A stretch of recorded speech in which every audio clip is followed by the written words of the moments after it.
and take a vagabond dream of a vagabond fool. I ain't too proud to beg, but I'm playing it cool. Greetings, Lisa and Mark, Vagabond Dreamers, here in Istanbul, Turkey. This is our first stop of many stops as we've left the United States. We've been here 3.5 days. We only have one more day in this city before we travel south to Kusadasi. And we want to share with you some of the highlights of what we've experienced so far.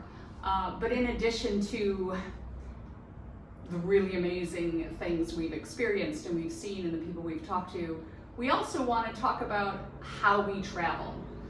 Because the way we travel is a little different, and we have to keep it affordable. So that's going to be the premise of this first video, but we'll also, as we have a flyby, we're also going to focus on that throughout each country. We hope to give you some tips and tricks on how we make it, quote, affordable, because it has to be, or we wouldn't be able to do this. Yeah, it's one of the things that actually no one's asked us about, is like, how are you affording all this, right? And the way we can afford all this is to not always be buying into the really expensive tours and the rest of it. And we've always traveled with the notion that we're going to figure stuff out for ourselves. And of course, there are some risks to that, and you might miss something really important. But along the way, I think we found that our best experiences have been the ones that we have created ourselves. And that's been very true on this trip as well. Yeah, for the past 3.5 days, I've been amazed that there have been very little bumps, and you know I've been worried about the bumps. So far the bumps have been almost non-existent, and we have found some just amazing off the beaten path adventures, and this is kind of how we did it. I think the first day we started with a walking guided tour with the best young lady who was university trained to be a tour guide, and forming a relationship with her has been just key to the rest of our days in Istanbul. So thank you, Feeza, and we're going to put her contact information. If you are coming to Istanbul anytime, highly recommend you make connections with her. She is amazing. And again, as a history person, she's a history person. She's a devotee of the Byzantine Empire and everything about it. And she went for hours if you asked her to on all aspects of it. Her eyes just light up when she sees that other people share her passion, which of course we did and do. So before we jump into all the really cool things that we've seen so far and some of the highlights, I do want to talk about how we keep it affordable. And obviously affordable means different things to different people, but affordable for us means we don't stay at 5-star, 4-star resorts. We try to find things that are close to where we want to be so that we can walk and not be dependent on Ubers and taxis. So for example, we're staying at the Linda Hotel now. It's a very small hotel, and I think that we're going to find that throughout these countries, is that in the States we like bigger, brighter, better, but you know, as we travel, people don't typically live like that, and so our hotel room is quite small, but it works for us, and you can make anything work for you. It's clean, it's tidy, the hotel staff is amazing, very helpful and informative. So that's one of the things we do, is we try to find very affordable walking distance type lodging. Same thing holds true for dining. We don't go to 4-star restaurants. On occasion, if there's a specific place that we know of, we will budget that in. Otherwise, we actually have a food budget of, say, $50 a day. That's our goal. Don't think we've hit it yet, but we've hit it once, which is great, but we haven't gone over it too much. So, how do we find those places? It's really simple. I use TripAdvisor, and I go in and I filter restaurants to $1 sign, and then I sort them by ratings, and you will find amazing, great food at affordable prices. We ate the other night at a place called the Little Sophia restaurant right outside the Hagia Sophia Mosque, and It was the best food. Hands down, best meal we've had, really long time, almost anywhere. We couldn't finish our food, and we got out of there for just about $20. And it was fabulous. And then that's what we're going to do. And we think about the hotel rooms, like how much time do you really spend in a hotel room anyway? Hopefully not much. Not much, if you're out and looking around. So for us, it's just, you gotta have a clean place. And many of the places that we're planning on staying through these, what's left of 8 months, is $35 or $40 a night hotel rooms. Now I know my sons will laugh at this because when we were traveling in previous trips, they kind of annoyed that there were bullet holes in the walls and things like that. But for me, it doesn't matter. It matters a little bit for me, so we compromise on that. I do want to jump in on what Mark said about the TripAdvisor. So we use TripAdvisor and it works out really well for us. At the same time, Mark is diligent about following up and doing reviews on the hotels and the dining experiences, so that TripAdvisor does work as you move along, so that we're part of that process rather than just looking at it and not contributing to it. So it's certainly true that you can't come to Istanbul and not immerse yourselves in the history here. The mosque, the Hagia Sophia, the Blue Mosque, they're just incredible structures, and we spent considerable time touring them just because it's one of the things you have. You can't say you've been to Istanbul and not have done that. But the more enriching experiences have been the things that we have found kind of on our own. We have a friend of ours, Alex, who suggested the Basilica Cistern. Amazing. I had no idea what to expect, and it absolutely, it was a highlight. And you'll see some of that on this video.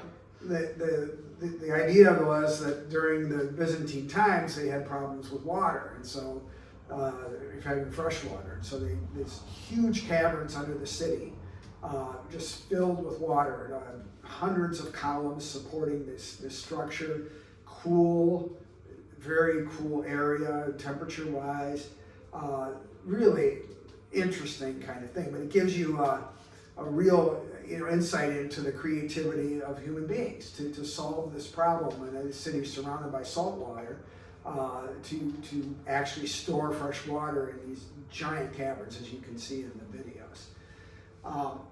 That was a great find and well worth the effort. But even beyond that, today we started our day with another touristy thing. We had a Turkish bath and massage. Oh.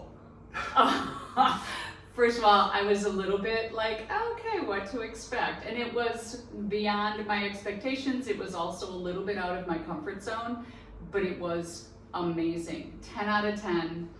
I don't even know how to describe it other than it ended up being a couple's experience. Yay. But it was absolutely delightful. 2.5 hours of scrubbing, massaging, foaming, salt baths, steam room, infrared sauna, the pool, Turkish tea, and just a lot of pampering. Totally well worth the experience, well worth the money.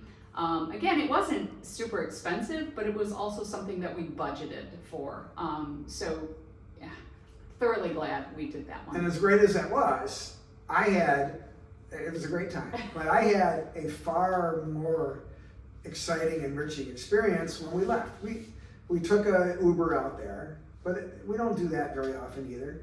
And we're going to find our way back to the city.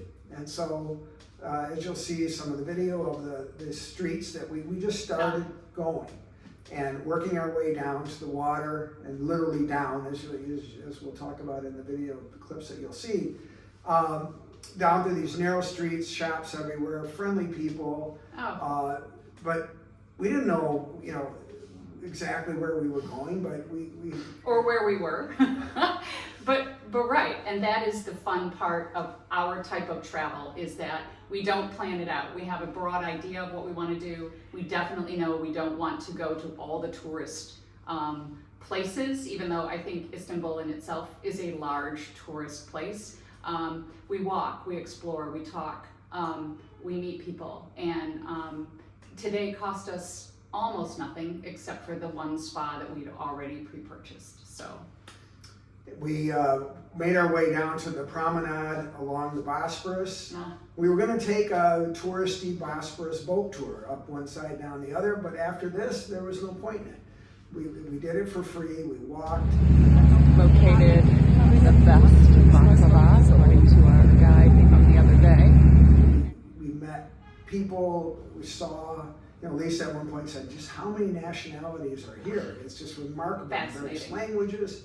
And I know people will say this all the time, but the fact is, every single person that we have talked to have been so helpful, and they are so appreciative of people asking about their city and their culture, and it's really been remarkable. This is all stuff you can do for free, and I get this kind of travel is not for everybody.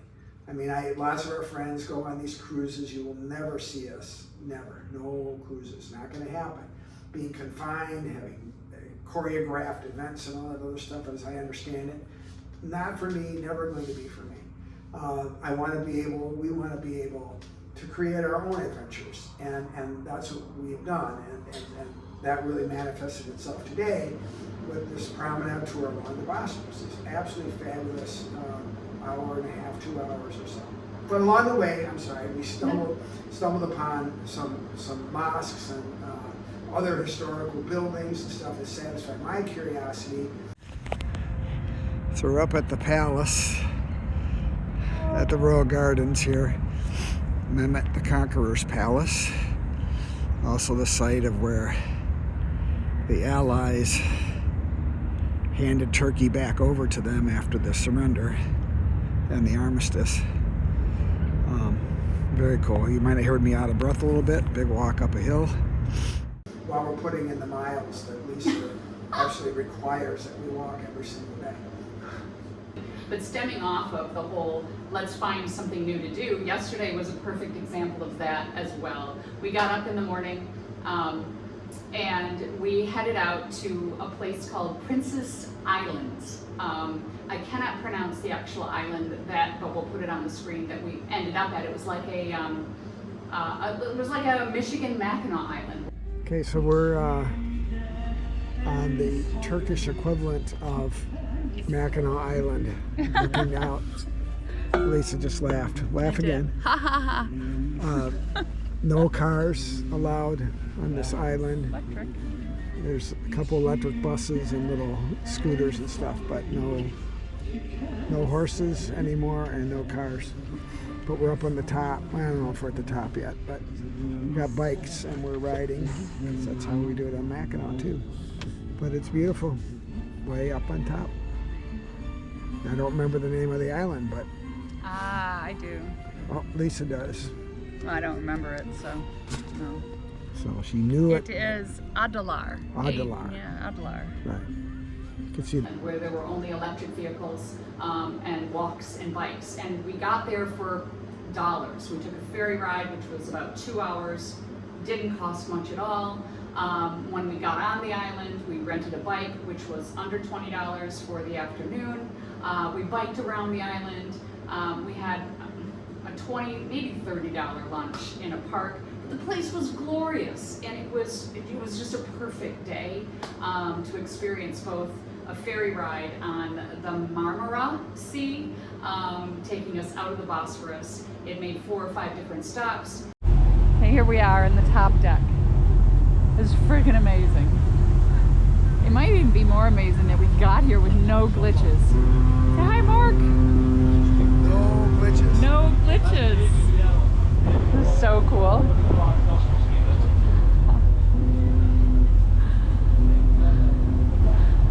Oh, look at all the birds. Oh my gosh. And the whole day probably cost us $50 total. Got home by 8 o'clock at night, had some lentil soup, maybe some meatballs, and then we hit the pillow because it was a day well spent. But the most satisfying part of that whole thing was not just the beauty of it, but when we got sort of to the end of it, Lisa wanted to go do something, and I wanted to go do something. Two different things, very much typical of who we are. I had heard that Leon Trotsky escaped from the Soviet Union and came here to this island to hide out from Stalin. And I had to go find out where that was. Lisa saw in a park this giant heart-shaped thing that you'll see, and she wanted to go film a video there. I did not want to bike back up that hill to take a video of a heart, but I did want to go see where Trotsky was hiding out. And so we went our separate ways, which again is not for everybody, but we set a time that we were going to meet back together, and we took off. And it was a bump. It was one of the bumps. We had a SIM card for Mark's phone so that we had some Wi-Fi. We ran into a bump with not being able to access that for whatever reason. So we took off on this island with absolutely zero way to communicate with each other. So we had a plan A, and plan A was meet at the bike shop, which I had no idea really where it was. Neither did Mark. And plan B was, if we couldn't find each other at the bike stop, we would be at the ferry no later than 5. So I knew I could find my way there. I'm geographically challenged. I'm getting better as I age. But we did it. I think we were off by 5 minutes. And again, I was at the wrong bike shop, but they knew where to send me, and we all had a good laugh, and we found each other. And it was satisfying to be able to say, goodness, we're in Turkey. We're on an island off the coast of Istanbul, and we split up. We made what we wanted to make happen, and we figured it out. That's the way we like to travel, and it's very, very doable. So this has been Istanbul. We're here in the Royal Gardens, our last stop in Istanbul. Lots of old things and lots of very new things. Very fascinating every single day. We're heading off to Kusadasi tomorrow for some new adventures. This is Mark and Lisa, The Vagabond Dreamers. Take a vagabond dream of a vagabond fool. I ain't too proud to beg, but I'm playing it cool. I can do the town, I can do the walk when I'm walking with you. So Lisa, what's going on? I'm practicing my Turkish, and basically this sign says, life is like a QR code. You never know what you're going to get. Really, how do you know? You've been practicing?